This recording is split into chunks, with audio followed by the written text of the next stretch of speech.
د مزار شریف ښار د اتمې ناحیې په بخدي ګذر کې دغه سړک د جوړولو چارې چې څه موده وړاندې د ښاروالۍ له لورې یو نادولتي شرکت ته سپارل شوې وې، اوس مهال یې 30 سلنه کار پرمختللی دی.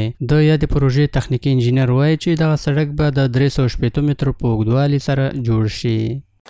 این سرکی که ما شروع کردیم 30% کار ما پیشرفت داره. 360 متر طولی ازی است، دیگه 8 متر عرض خود سرک میآید، 50 سانت جویش میآید، 10 سانت هم دیوارای بیرونیش است که جمله 9 متر و 20 سانت میشه دیگه. همداراز د تړون کوونکي شرکت مسؤلین د کار له کیفیت څخه ډاډ ورکوي او زیاتوي چې دغه سړک به په 3 میاشتو کې جوړ او ګټې اخیستنې ته وسپارل شي.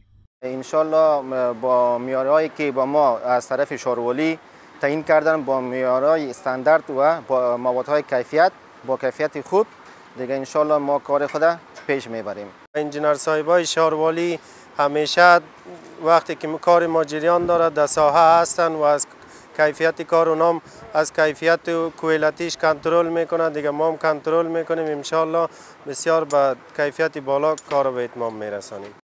د مزار شریف ښار د اتمې ناحیې امیر وویل چې د دې پروژې د پلي کېدو موخه په دې برخه کې د یادې سیمې د اوسیدونکو د ستونزو هوارول دی او په تیر یو کال کې دا 15مه رغنیزه پروژه ده چې په دې ناحیه کې پلي کیږي.